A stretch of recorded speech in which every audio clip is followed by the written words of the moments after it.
Guys, Tomboy601, and today we're taking a look at the Kaga, the first Tier 7 premium aircraft carrier to come to World of Warships Legends, and surprise, surprise, it's not for sale for real money, but instead it's available in the Bureau.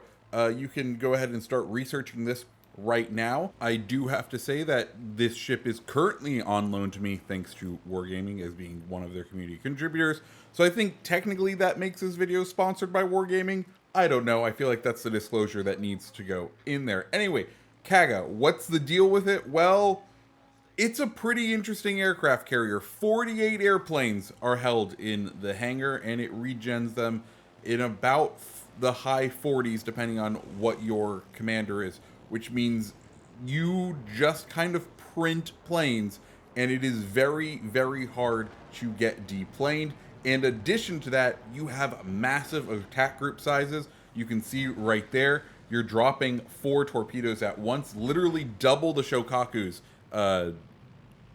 attack group sizes, which means you're not quite doing double the damage because it does have weaker armaments both in its torpedoes and its bombs as sort of a balancing factor, but you have this nice wider spread and one that makes it a little bit harder to kind of get out of there and dodge. Now, I do have to say, this is going to kind of work as our preview review of this ship. I don't think Kaga needs a full review. I think it's more of one of those ships where giving you the gist of what you need to know will do fine, and you'll probably be able to make your decision off of what you see here. So we already went over the large aircraft attack size. The other thing you need to know is these planes are paper thin, weakest HP at the tier as far as per aircraft, which does kind of mean you kind of really, when you're facing large groups of enemies, or when you have to kind of throw your planes into some heavy AA, you're only really able to make one attack one, right? We're going right here where we're kind of passing over 2 destroyers and then going after this Odin.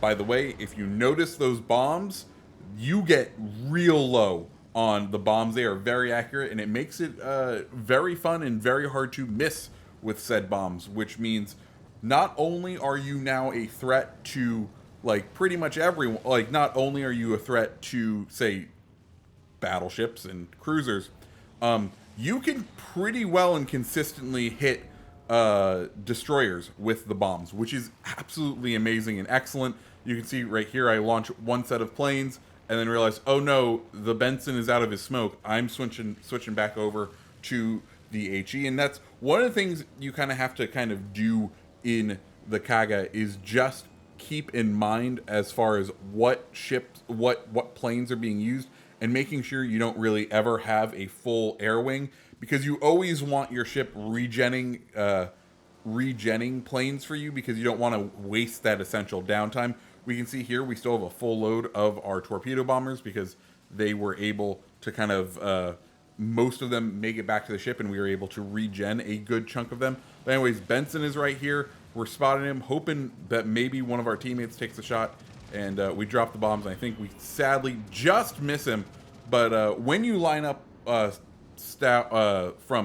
stem to stern, from bow to stern on a destroyer, you tend to have some really good luck in this vessel. So we also know that this Farragut should be out of his smoke, so we're going to try and make a run on him here. As far as other things you really need to know about the Kaga, I don't really think there is much else. It's a tier 7 aircraft carrier.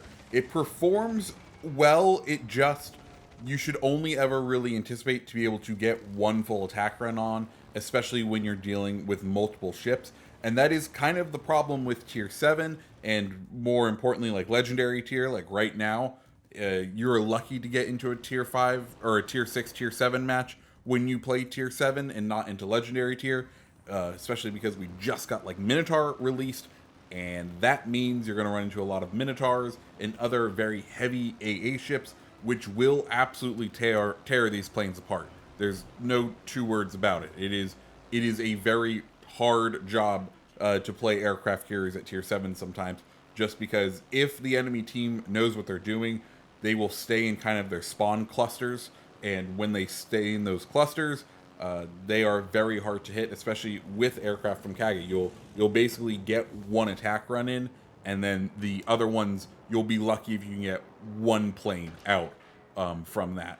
Now, is this trade-off really good? Is there a positive trade-off to this? Yeah, like we see right here, we're able to get some massive. We're able to get like 4 torpedo drops, and that's the biggest attack group at the tier, which it does absolutely have its benefits. And when I was playing this ship, I was consistently near the top end of my team.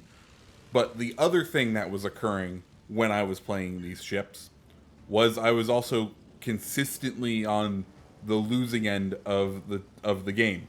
And that's never fun when that happens, but it's a reality. I feel like when you play aircraft carriers, just because you're removing your influence from the game, right? Even if you're out there and you're trying to spot the destroyers for your teammates, and you're trying to do everything you can, you're trying to play the best you can. There are still times where you just can't have enough influence on the game to really change the outcome of it, and that's sadly kind of the situation I find myself in really consistently when playing Kaga. Is you just can't do enough to turn the tide, even when you are able to like spot the destroyers and try to be that effective aircraft carrier. Sometimes it just does not work. But yeah, we finally get our 1 bomb hit on the Mayhem right there. We launch our other set of bombers.